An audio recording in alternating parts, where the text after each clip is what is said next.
Praise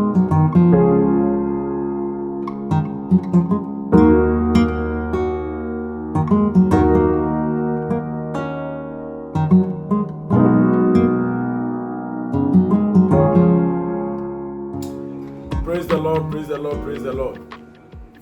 The chair Nyamema Ahwefo come to Jesus Personal Ministry Asafoma ena KPTV. Yankopon hyire obibia ena so yasan atenase biu.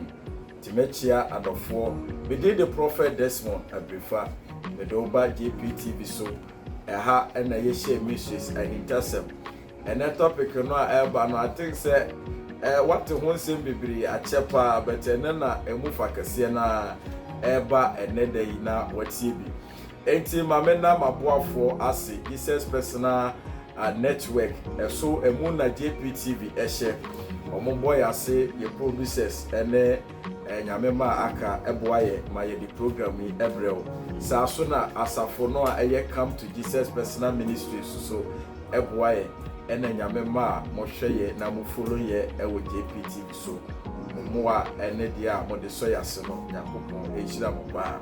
yo ene ye to aso ubenya social media handles no a JPTV wo so no ewo YouTube ofa phone no na wo JPTV ubenya ewo YouTube sa so na Prophet Desmond Abrifa Facebook and YouTube so onsa ebetimi akame any video no be one person be ha ho bebria na wabo Prophet Desmond Abrifa ene baby bia amaye program ewo TV radio ahodo nyina no pictures no anase mfonyino no nyina beba beku screen no so na wahwehwe dia ope na wakreke so na wati the message say mon support ye na momoa na yem promote JPTV no na enko akiri na nya more viewers Yankopon onhyira na onya mokese pa ene ye ba be kasa afa rebirth ebi be kasa reincarnation ene keka obet mato ni di se rebirth se yesan ewu lipa foforo eho enkomo na meneo eba bedi enedai na yenhwe scripture kakra bi ewo Matthew 17 verse 10 to 12 yenhwe asembia esi hono na ye starting from 10 was say the disciple asked him, why then do the teachers of the law says that Elijah must come first? What was verse 11 no I was say Jesus replied, be sure Elijah comes and will restore all things. And then 12 they say, but I tell you Elijah has already come and they did not recognize him but have done to him anything they wishes. And then what was also say, in the same way, the Son of Man is going to suffer at their hands. Praise the Lord. Ohwe Bible no na enkom hye ewo ho da se Elijah so na yebeyi Yesu Kristo akire enti na okase the teachers of the law said say ne besi na Yesu Kristo so pa akire se Elijah na ba be restore ade nyina enso omanfa omani enhu no na ekiremu pa pefe se Elijah was John the Baptist. Say already scriptures we are uhu se omukohia no wosoro ho enti na eye omutim Christian say na Elijah no aye hu no because according to verse na anoba ni nyina no asuafo no ka say be yanka ye mo sesed na bi ensi ha na yemfa wedi ensi ho na se nkai dom no se yehu nipa simasi se omaba ha enti ye nkai dom no na ye bosese no a na yakase we ye Moses die Elijah ni na Jesus Kristo die ni ene ma asuafo no bebisa se na se na teachers no anase kom se abeda ho dadada na ade na ama ne sa Jesus Kristo se wabadada we kire se honhom no ena yewo no na yewo no so a omfa wani ehu na meba betwa birth birth and death but ma memfa nko rebirth num na yen starting free on ti se ye free birth and death wono mo a na fe wo the cycle of human being won se ehana enimdie kasa ye no say obi a won fa nyame tumi nhwehwe bibi no ohu bibi sini but ntoaso nka ho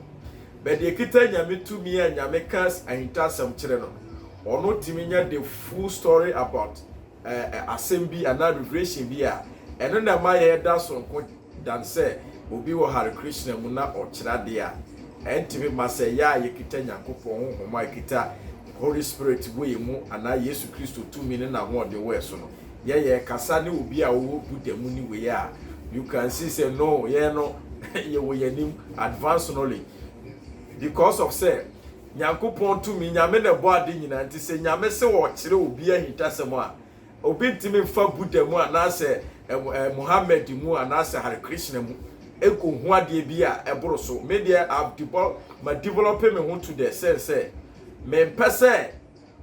obi ewo okotum ana say obi wo esom fufuro bi mu a ono no betimi ahu ade bi a me no a medi nyame mu no me ni access to ti nyame dom adoma chede we no me pese tem bia no me ka asem a enan soroko ti asem bi a wate bia no se me kasa tim se eboro so on se profo bi ti me ka wa Hare Krishna mu se nipa wu obese akwa abasa na heaven bi ani ho wate ase aha sa na omo no adwene yo omo be ka kiro ye tete da se nipa wu a ba bi ani ho no mo a nipa eko na ubewu akwa abasa it's not true but the essence say there was that kind of niema no wo ho aha there was that kind of niema no ho ye ka bibi wo Hebrews 20 is it 27 or Hebrews 27 or something mama hwe or say it has been appointed to man to die once after death there's judgment. Hebrews 27 say 20 Hebrews something Hebrews 1 Paul na ka asem no say etwa se onipa owu akiri no atemu wo ho fine Hebrews 27 or Hebrews 9:27 or so yeah say we dey wa akra wuni say it has been appointed to man to die once after death there is judgment eno no ntino eya na yenuanuma Christopher no pese o mo be accept say nipa wu a judgment no judgment kire say when God judge you it's only way say o call hell and I say o call heaven no o call your Supreme Court to announce appeal court any other court judicial services no a ye kodi asem ho judgment doesn't mean in the two option say ye bu obi atan a wan konse wa mu a ebia ye be fane ni sika nko a ebi wo so ya fane ni sika ye sentence ni ye ja no free onko fie ebi so a okọ a ye se kona ko sua nyansa na bra ti ko 3 months ti se nuan mu politi ye ka na say musicians ya echichi wo mi oba ankodam anche biafo asotwe ye keke no bai so that particular word no a ye ka se Paul ka o say etwa se nipa wu no wu achi na temu ho no ama ye nuan ma so fofo do ma dwena kwesi bibi ho se nipa wu a wan kompronsem jemu a wo kwa okay obi bi su betimi anya Bible reference bi aba ne nyina is true but yeso de ye hu eno wasem na ebeka enti ye de we no ebeko more deeper than say Hare Krishna ni bi ubeti ne say o say nipa wu obeko abasa so the earth no and as a human race no it doesn't have end it have end the end wo ho wo say nyame mu de no wo ho advance knowledge odi ahye ho enti ebetriki obi a wamfa nyame tumi ena hwehwe ade bi enti ye nto aso due to this particular verse no ewo Matthew 17 verse 10 to 11 12 ekono ana ye bisa Yesu Kristo ka bibi se Elijah no wababe restore bibia dada me pacho ye hwe the restorement of Jesus one the restore no one the born asu John the Baptist na ohwe time ana ye nyim Yesu Kristo na Mary call Elizabeth why so ye nyim John the Baptist you can see niema esi wo ho enkura na mienu etimi sheki omu se ajenkwa na wo Mary ehwe oyemu no all these signs no it tells you say man came from somewhere nipa every baby never the spirit of man no dwells or exists already so for you to giving birth or for you to come on earth, say, the first time I hear no, doesn't mean say that's the beginning of man. So what you say? Nipa woman no I hear one no. That doesn't mean say that is the beginning of man. Man exists. God created man and the spirit of God no. Every nipam and every nyamenche and a basa so. And God have those you can say nipa titiro no a mo pray rose no bi bebre no eya honhoma ewo ho eno na me say me catch say life is moving no it means say then na Jesus Christ ka say before Abraham I was no we hefa na Jesus Christ ti a otimi hu say Abraham abasa so a ya wo ne keto a ono momu ka kire mpanimfo no say Abraham ti ase no kura na me wo ho dada eni na na mpanimfo no pe na pebo bi because of say what you are saying doesn't make sense because Abraham no ye bete nenka yamfo ye ni ehu no oye na ye kura no ye was 80 something 200 years wo abofra wo ya wo what they say 30 years we say 20 something years no wo be ka che se wonu Abraham ansa na we dia na eno kura ye clear statement ye twe wa adwene esi bibi so say Jesus Christ was there. Enye mere nyem na manso no na ye Jesus. Enti na optimi kan semo a ehu he can tell future.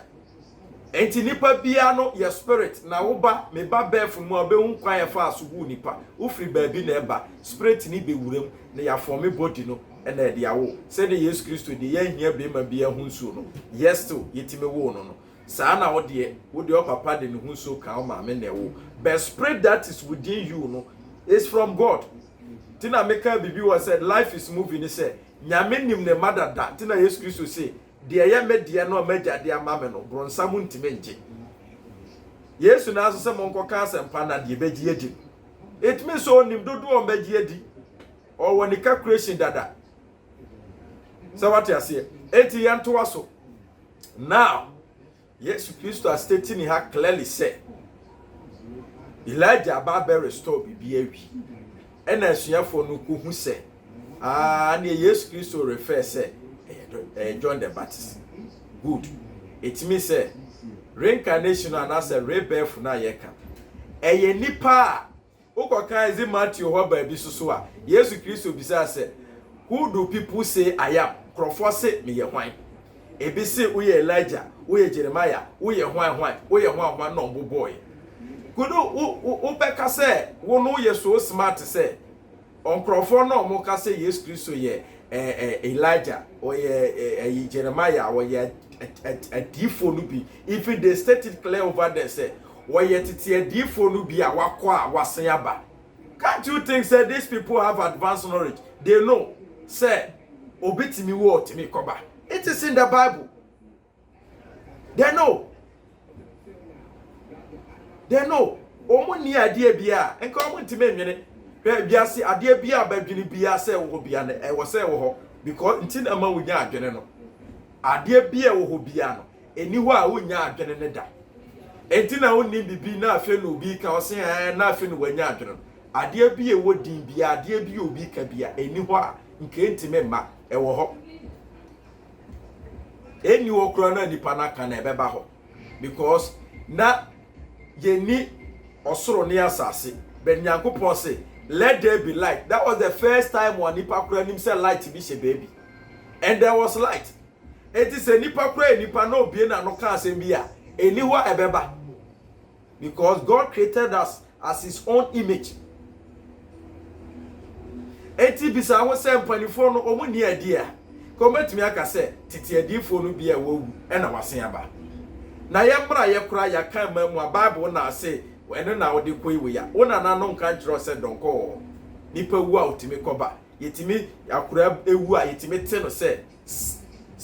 ya ye man mark se de oba ye behu ne se waba tetefo no na omo Bible. But all these things are spirituality. It is there for God. Enya Hare Krishna for na eko ye enya omo doctrine omo na akohu na omo ka Christopher nya se eye we na eka obi ka asem na wudi mu a tie Go and do your own research. Bible no kra say after say wati ase bi no wa yem pense mu na hwede obenya afiri mu anade obehu ewu. But we don't do research. Uko share we or platform bi so a so fu bi say me de mempe na ye ahonhon bone fu ayibi ahonhon bone say yes Christ asema woka wo teneche Yesu he knew wa dwen kura na wo fu mama menka bibi nchiro na yes Christ no see before Abraham was say yes Christ no nya spirit ya oti ba bia no nim Abraham no dada enka obeda kasa asem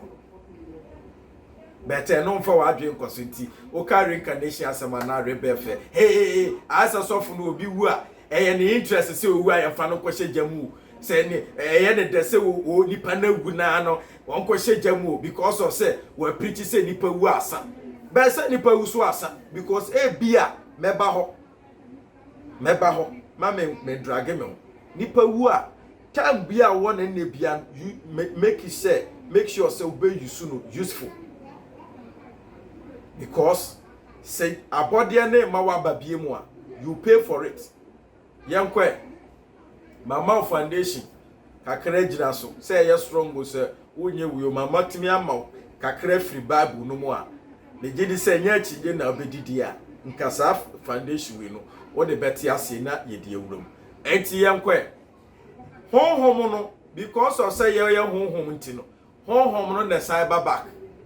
no we be say dey na nipa na be back okay nipa basa so nyankopon ama na dwuma se omedi nipa wo ne will enti nipa kwan mu no otimi fom bibi esei ne hyebere ewo ho eno saa will no nyame ahyehye di ama nipa enti onhwe da en control ho tieniyi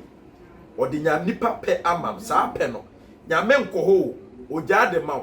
but otimi yusu pe ni besi nyame pe mu a na ayeye na wko wani amema example me David man na menya projection na me hu at the age of 7 years 10 years ago because na me ofa bi nchen atete ni niema na ye bo me ni dia me fam nyina na me hwe emra ma bedi nyankopon achi no one hot afternoon na projector wo me da no we nya dayo me hwe me niema ma hwe wo me da ho no echen we na me wira ho ye na bisa nyame se ntu wo record tape we nyina ho na nyame se wo me po be yita ya wo mi nyina mama hu oni bibia na msinti wo ne me be nante ne pa na wo hwe ma me so abola ensu ogum two kra bi ni nyina gum a eti nsu ba ma no ne komo ana omo kire me komo ayede na ugya me sa ena nyame se ha no wa amfa nche ne plan mu se ho mefa ho na ya me ma me mistake tie ni ye o me ma me mistake no one pray onu ni wuro no yi ena bibi ko sim ena akbabe affect me na ma mi ko di me wo fa ne nchen no na nka ono no nyame no wa anhye ne sa but yes still no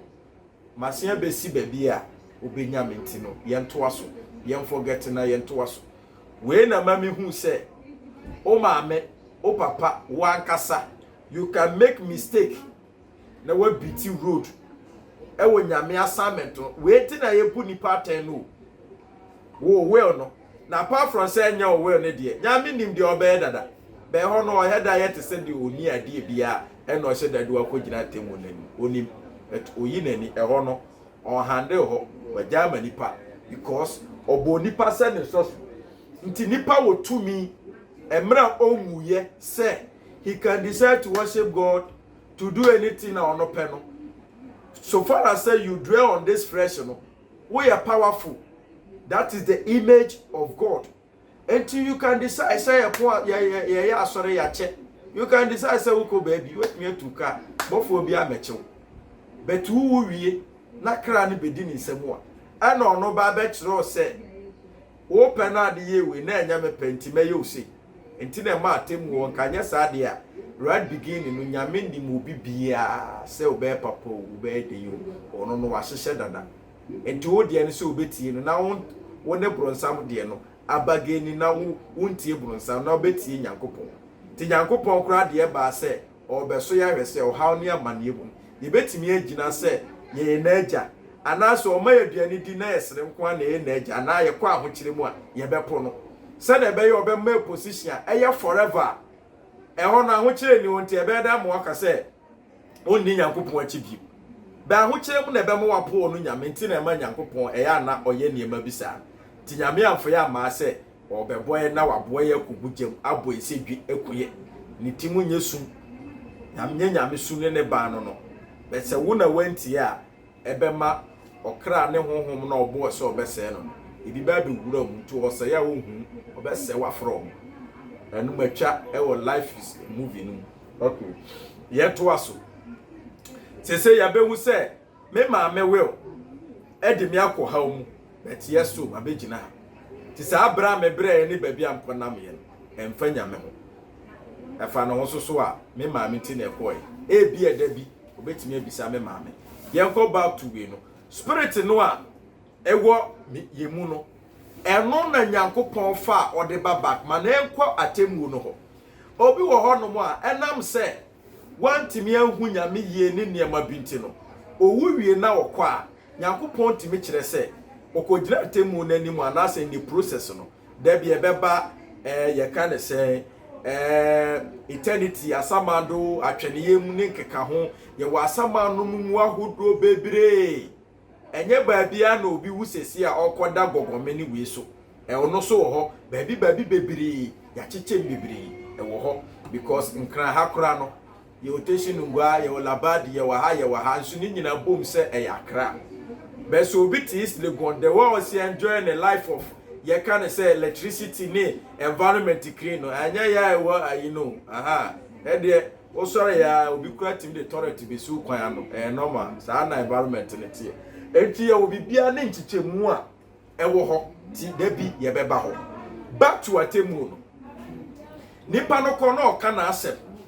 yes nipa e superior nyame ma no kwan me pa cho hwe high court anase supreme court ye koi nipa na wiade ya che no be so o se midifo sese me san wa asem ka krofo no wo lawyer osoro esi obi ani wa asem ma but you can prove to yourself say oh say ne call you say tini si ne basi nyame ma ope so obeka say me boa ede na nipa di aduaba no hwatem wo no bio Nyankopon pie o Genesis won obisa say Adam, where are you? Or say I'm naked. Obisa say, what the aduaba na? Or say eyo ba no. Enti bisa wo say, Nyankopon nim say o ma di aduaba na obiso. Wo say we nyina na obi ka e ma wa adwe nye wo say he's not God because o ye nyame a nipa na di aduaba no wuni ma di nyina ade na obisa. Be nyame be pa nipa te biem. God is merciful. Why you born? But you have your right. Let me ask you, the na udi aduaba. Me se mani ade na udi ye. Nyame pe ono na num asem so agina ansa na watimi abunate. The same thing that happens to court. Oko court wa. Ye bisa se uwi ade no. Ane for dentia me pa cho me wo ma miensa komo duo mo. Na me ye me ni hwe. Na me ko wi ama me aburu se me betoto ama me manawe. Lawyer ni wa badayo si we die wanka so okoton kankura nuku hwe munjano na bikura momma ni sika na onfa nkohwe nkura no ana lawyer momfa no nkoma enkura gender of one ho na omo hwe se obetini abo mo ipacho ensi wo court esi even poku nipa na otimi kire ma obi wa waku nipa on na prison because your self defense wo ho say nipa no mom na twi tu on na twi bibi na wo je na prapre na tu no bo no wuye do waku nipa be ha wo esi ye no enti say de wafa tu okokun obi woni fie na ya frɛ wa roba na ya jeli bi so nipa na ye no so fa se ka bi de abo no say de be ya o meku e no no no mom na obeku no owuye say evidence wo ho video bi wo ho obetimi testify say am pass asem akwa ekan wanye na adwi so okuku no na bibi ne si ya even nipa mpo onyansa atimi jawo enti Nyankopon nyire obi kutupa say wa ye boni na jam suru me ma onka wa asem bia oba ya jam dabi hwe de order na do Genesis wo onyabotre ema Adam kan de ntia odi ye de kwhye oba ne wie owie no start ye temu no free owo no na de ba oba no san be wie Adam so. God is merciful. Sometimes he acts like human being or ye na there to say nipa but ke ni kwan se nyame kase we bisa se Adam o we hefa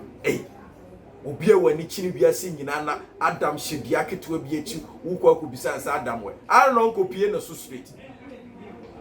na maboga de ama wa na ne kire se mi uni privacy wo fa amini na wa beto so wire nyame nya na adisa and the same thing incident in the happen na obi ba my lord me ko asase no so no problem ne niam bi ne ma me ko sei mi ko ha na me ko di bibi e na me ko ye sei na mawu ti me nim na ka se mi wie madwuma so oboa me na me ko a metimi akọ ye adwuma no na nya me pem se me yewu esi na nya me hwe a nya me wo saa de no wo ho eno kro nko gina nya me anumu o committee a e assess saa niam but you don't see all these things not in the Bible. Tina ye go beyond the Bible. Ye can say ye di Bible ka Bible but ye bie adwene num. Aha, ye bie adwene num. Enti ekoba ne saa na committee no ana 2 million nyame de amasa ankrofo no. The access you say then go back. You have 20 years, 30 years. Go and pray that road na ye hwe say ubetimi aya. Awe hosem say nipa sa biduru a enye omu nyina ne hu se omo akwa aba na ya krosi wa adwen na ye the fresh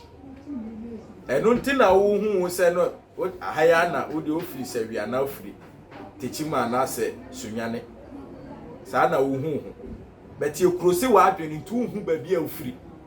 na ya sande open na ma se obetimi abaye de wo kana na utimi responding na wanya 30 years ya no owu abefa etina ama this time generation no people are dying quick not because of say bonen kwa na nipa ewu bebre no obi wo hono ma wakwa aba obetwa na yibi mame mawi West Africa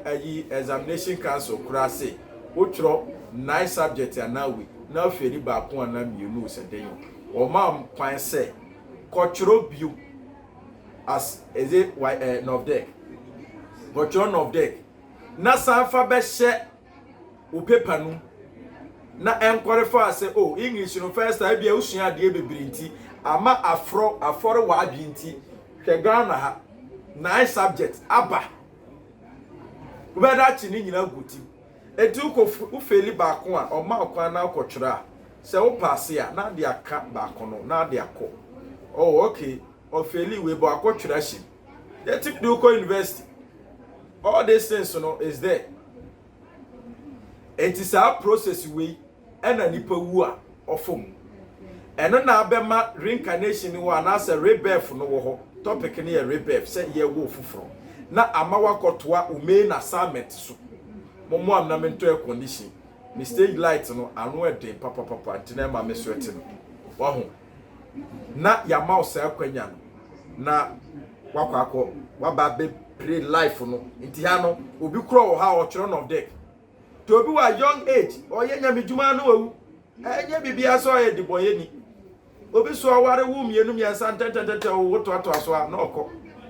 eno no eye unseen things untim ka se ne boni na aku no.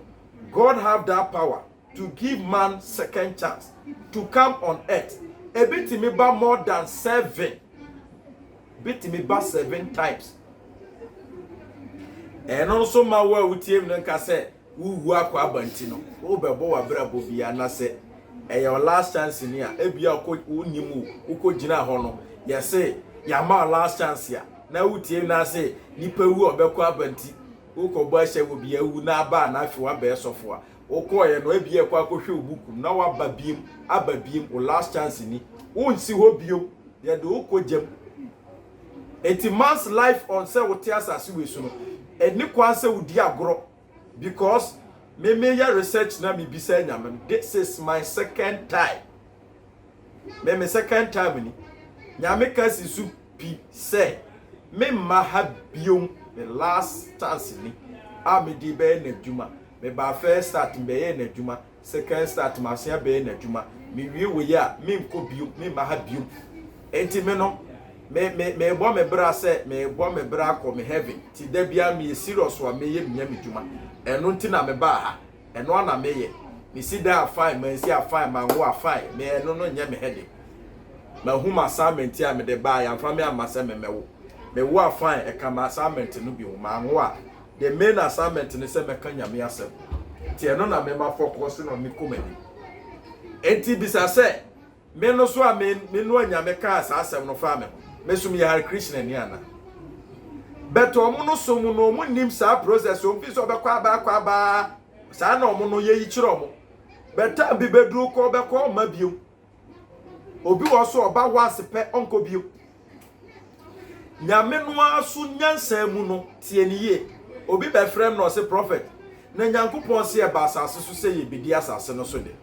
na ebi ye hia ni na ebi ye sikani we no no say ya medi so de o na ede na sikani no wu a no anko heaven na mso mi wu na manko heaven de ase nyame asisiri mi na o se eya mi bisa nyame ma no menene di nkoma wie ya medi phone no to wa mani su chini mi ana ene na ebe answer ba ti asem nyame kae me se ha na nyame kasa osuo obi bia bekwa aba tie ye twere bible osuo obi bia ko obi abekwa aba ye ni beba no abe skani su beba be hia ni tie ni ye na se obi ye sikani ne na wantimi anya adoye enhu hia ni mobo na oba na ono susu siksa hia ni na be nya sikani abe sikani a onfi no a na ogina ho obo mpaye. By the time you have no your first word no want me amwa sa hia ni no enti no sa na beba na beba ma me nkyerɛw obi abekwa ababi se na be ya God, I will be fair to everyone. Me say unko wuntimi nya kwashi mi se nyame ma onwe ni nyame o because life no is unseen. Etu ba na mi erade ubo mi hia ni ubo mi se no se hwe bra hwe no de nsa no eya na abedi sikani kwa amwa usisi da ni we hwe otimu de hwane ma ona agina ho ti bibia ma the right so timi pian hye sa agye no waza me cho se nyame design nipa obenya dada ena ode wo we na ma wo e ho pe sa percentage no pe na wo operate wo felia na obeye bronsam a ho na okose wo nti asem no nyina ni ma me to nyame refreshing no so wo se obi abekwa babi na se me mamo nyina ye hia ni a asikafo a sorry me mamo nyina nya mu nyina be yesikani a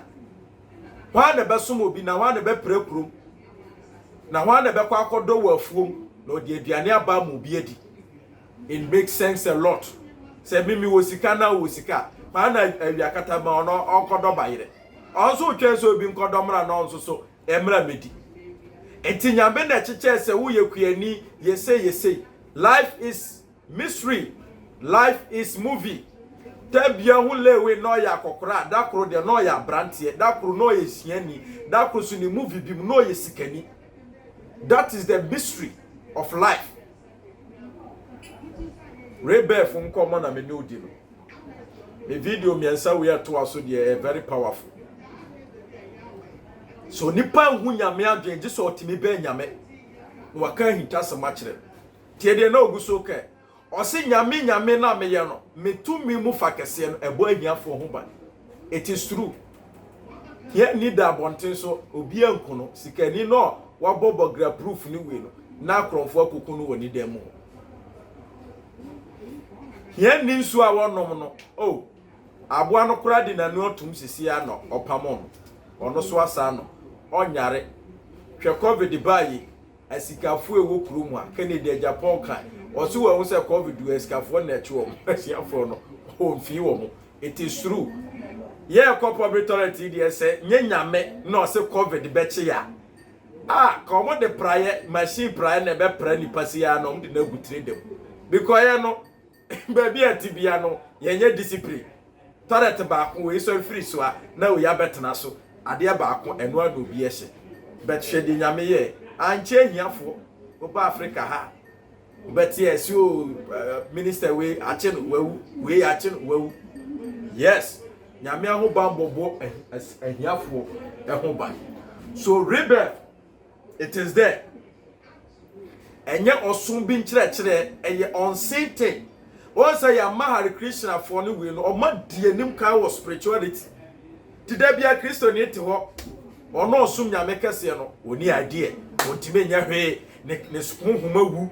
enti wote na ese obi okotope na Kristo ni yam hihye okoto ye ho onye obi a okoto nya obi a comfort Kristo ni hia comfort na osuru motia mienu na owisu Kristo ni suru tie no ya se bimpredi asa ya se ye ho ama ye nsu ahwe ena ete sa nkrofo ni dia na ye ho popo they don't have nothing we can see better than them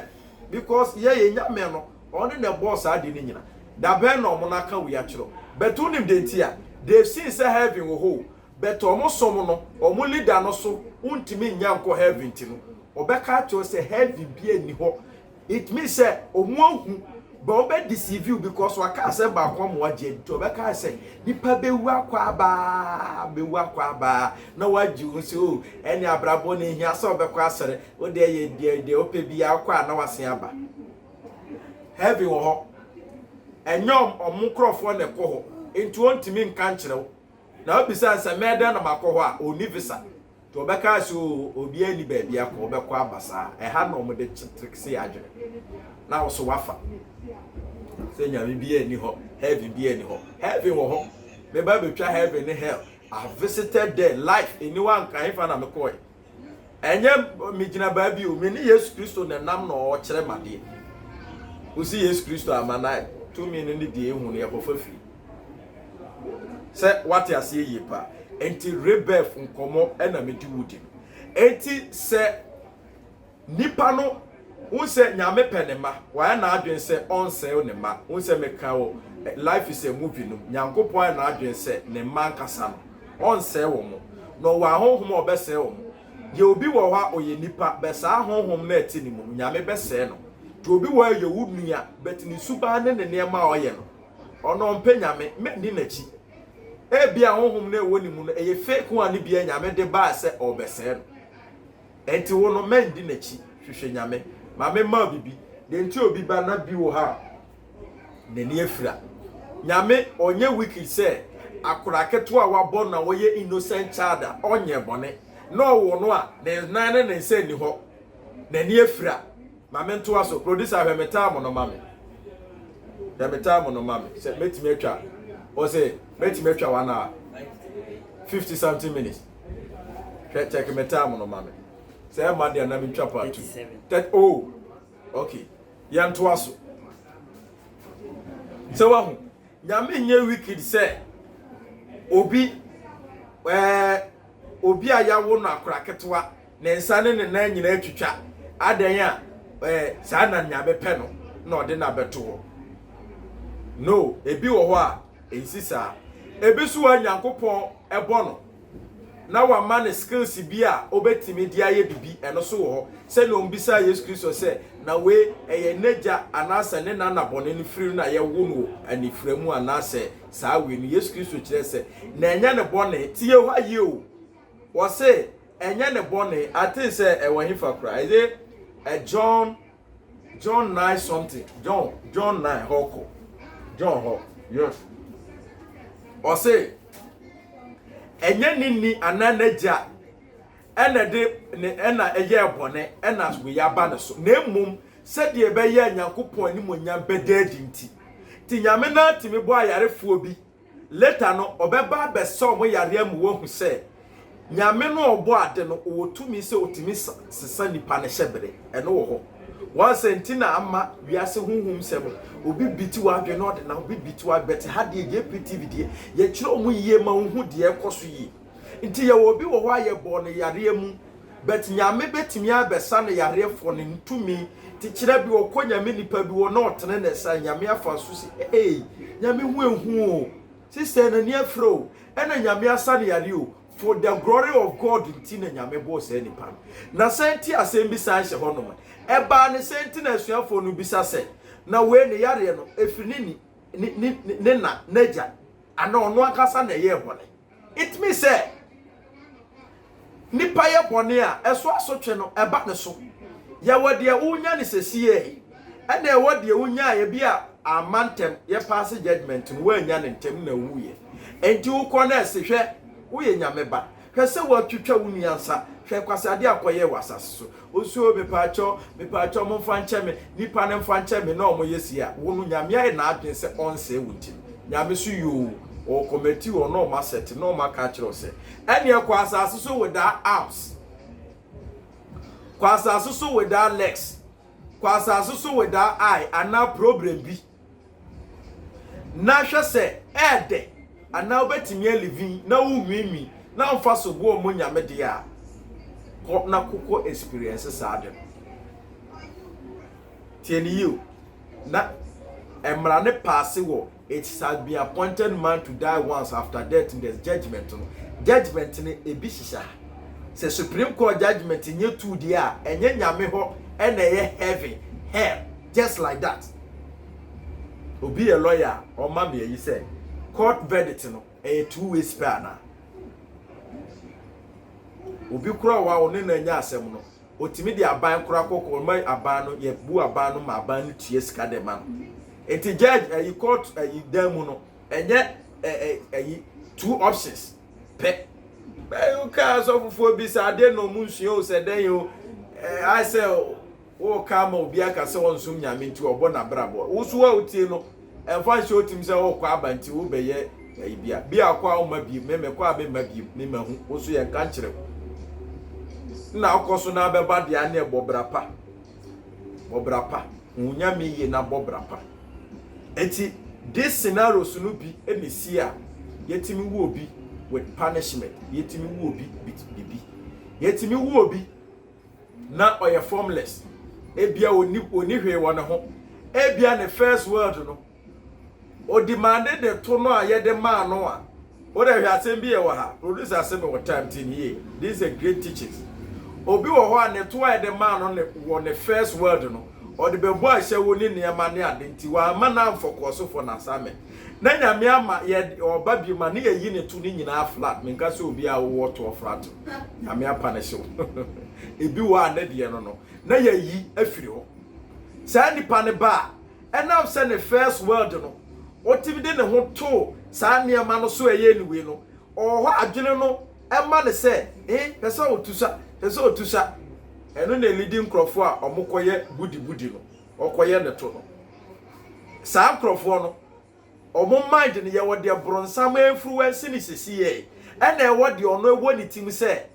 walusu ade bi woni mu ene na ha no obi wa oni to enfa ne ho okay wodi oni to no osre enfa ne ho bozu obi wa aka kire no a ha no oda ona na wakwa akoye no akoye ne nofu we nyina ye science a it shows say nipa no fight for nature law bia wadweli no wo ho a wayi ne right ya firi ho a or existing ne or kusu person ne right no enye ho man because ya ji ade na firi nsem a se wo sika ne yakọ di wakọ court na ya bu afaso enti obi wa ne first word no wonim de pa o ye lawyer ni ti wo ho nyame de man so mfa mo ahiafo odi bu ahiafo fa so saa eno wuye ti ne second word no se nyame so obeba menka se oba bon menka se oba bon no so ka wo ebiti bisi but ebisu wa yesa ti the second word no adwene na de man na ye deep no they seize it ye the band to so enti na adwene timi nya sharp te se first no a obetimi aye lawyer ni we no na wabon tu ba bon na yesa ayi ni bia ba joja school na de no ko bebre na man ko ye adwuma foforo se ye wonema bia ye on sente obi wa ni sika obu nipa fa so agi nyapade afira hiafo nsam ne sika word no oba ya ma na hwe obi amoa no ahokire da no so ene nti na ma obi ye hiani anyway ene nyame so adwene mu se wo be ye hiani for purpose wo be skani for a purpose to be two purpose on there, definitely the punishment, no, the court will process it for you. Say, go and continue your work without power or authority about this one. Untimi operate wa kokoye djuma wa hanko. Na ma wasua says. Enti so wo hia mu no, utimi di nokore na ogi Yesu Kristo dia. Uwu a obekọ heaven. Nti ye nyame ma ne de o ma ye kwan bebre we won kan kyerɛw ohwea pese won sachira ti Nyankopɔn ye humobro sense enye ne Nyankopɔn ye wicked man. Nyankopɔn ye wicked man. Nti utra se pa nyame odi abegu ha ama ebe boni ukwa kokun tu utra se ase Nyankopɔn ahye dabo ese o de boni betoa na ye nye boni na wonkoku ye sedwi onfa ye ngugye mkuye na se obepese ye nkuye a tu wadwe mu no omo ye no onfa ye ngugye na ye hye ha odi ebe den wa it means say or purpose he need to prepare you obi bi obemo obi position wa ban mu no obepa hu say financial minister, you have bibifa financing ho asene wotimi ama financial we. Enti ha na ye examination ho a ya ba asase so a ye be prepare ye exams. And meet the target of God de nyame pese onfa ye nye na onfa ye nkwhye that particular position. Me se Nyankopon wo billions of billions planet here. Nipa dodo a waboye no betimi ama obi a 1111 planet atena so to become like a queen or king. Na bofo nko an gu ho te se wono Yesu si ye beka no ho ne ye ba bedi hene no ti wo ba je se Yesu Kristo tia na odi hene na so te ne nche na odi hene bofo koto na no akoto o be ma wo so branch o be ma baby all they worship you because you have qualified. God has made you God. Wa be Nyankopon ba se ne Yesu Kristo ye Nyankopon ba odi hene wo na gyamu sa da nyame pese onye. So you learn from your mistakes, you learn from what is happening in someone's life. Bible has been given to us as a test and as an examination book. Who can Romans 14 where was say now what the book we mama say ben hweso de. Wo de oti ye obi abokro no anase obi aye bibia ma wakọ say yim na ye ka kiro say gyaye. Na say wo time we say wo be ko hell there. Wa asem che say obi repeat or repeating mistakes no. E de aye and send na ho anase ahyenso de amount. Nti a time where we say you cry na you qualify bibiri. But we don't know ourselves, we don't know where we are going from. Here we don't know who created that, we don't know the purpose, the assignment of God, we don't know the mindset of God about man's life. So your boy abroad boss in the city here. Okwa so anya wa de mi kire wi safo nkire wo. And the God said, praise the Lord, no ajiso hallelujah. Onwa na so obi okwa so no baby say enti so heaven wo ono so wo asori mu a wo ya so mpanyi be heaven no onyi obi nkire no the purpose dey enti na wa dey enti na yesi ene Nyankopon ado. So rebirth, it is there either you like it or not, or you believe it or not, it is there. Enye wo ena wo nwene se eni ho e wo ho from Nyankopon nchen. Nyame na hyehyɛ ne saa enti na Nyankopɔn wɔ Yesu Kristo wɔ soro ɛna ɔsan baaye ma ye bɛwo no enti ɔno so sɛ wase akɔ back no so ɔso rebirth no aka no wɔ because ɔba wɔ hɔ ɛna ɔba ha na ɔsan so ɔkɔ na agya nkyɛn na wase akɔsiesie baabi pa mai enti heaven kora no sɛ ha na rebirth nyanchi Yesu a ɛsoro no rebirth achi Yesu because he was there and he came to man's land ɛyɛ planet we na ɔsan yɛ na ɔsan kɔ back. Be had your bay won be walk on your Santa body no the boy. Into ono kura watana atana asa kwatana ha. And I what to say. And before we shame producer more time. Person me twa part 2. Mo say am twa na short bet me manawa. Nyankopon so betimi ahyehye. Ye wo abrochire a. Won ho weather na be hwe awia kataban abo ha. Mo ka asem nko na be enjoy slow. Nyame na bo asase ne sa. Or the brony no spirit ne ba be hye bibini no so abetena ha bi na wi ahye no so akodo enti so obi ti America no enjoy na wo so tena na ye wadwuma yi da bi beba wo kra no be kwa kodi de enya ye kra na ekodi de wo soro no heaven no di body we na ekọ o kra no kodi de wo na gya fie enti wo so nyame betimi de waba ama da bi wo so a wo ahia ni wo a wo ho kire wo so ubo obra yi a ubesu beba na bi na so akopie wo brigade ho ohu akopie wo asikafo bi ho no ebia na omuso ni ho na so akopie na so yawo na so tika no bu mu bi. God is merciful. Nyame che bibia pepepepepe onsisi wo bia. But when you don't have the wisdom of God, you may think that God is wicked. God is so beautiful. Nyame what I said na adwimu ne ne hyehye efe on same thing. He loves his people. Okaye ho oboaye is merciful. Oboaye say ye benya da chepa say the Yesu Christ say mama say mi bekum wa na mbesel. Na emu say na be ya mbenya awiye pa. Sa na Nyankopon se yete. So more being deceived when Nyame ho say God is wicked. God kill someone. Nyame ku obi a. Otime the next example. Obesa di nipa na ba. Pharaoh say betimi aba back. John the Baptist betimi aba back. You can say Judas Iscariot betimi aba back because was say obi yi Yesu Kristo ma nti nka anya men nka anya wo na obi aso onyini ma nka Yesu Kristo be dewu enti you can say Judas pray the role of God onu na yi ma we o se say the Nyankopon do ni wiase ni a wo yi ne doba kromai hwe say the same thing about be happen say Judas atimi yi Yesu Kristo ama why dey kan yi Yesu Kristo ma eye na ja wo soro ena ope obi abe ne so adwuma ena ono afa obi so a praise a rule enti say bronsam kura ne kwhye Judas mu a on na boa ma Nyankopon timu po ebam enti say da bi no Judas si wawu a wo to aka say Judas be ko he Judas free soro da ansa na oba omo no ba betwen Yesu wadwe ye o say ede no hye obi a dimachi no dimachi usisi anto me fro say brasoro baby say ya de nti amemra asoro wo ba omo no man carry no mu dinachi. They knew him from beginning. We have 12 gates of heaven. We have 12 disciples. So I gate ni bia ba ku gina. God knew them. Yes, Christo kurewu ye no kotoa no asamando ntibi kuro okono ne nekoe. Obedehu. Enti so obeba back a be pray ni guru a all ma as Judas ya wudi wani say behu. Obeba no with different image and even for different country. Enti yes switch. Until this time around, the Kurana Yewum, they are so very intelligent. It seems they know everything. You don't need to tell them anything, they know. Because almost spreading and check now say Naba happen you. So we create any say. Shene Adinkasia Eba Bibi Mamu, Nem Kranke 20 criticals.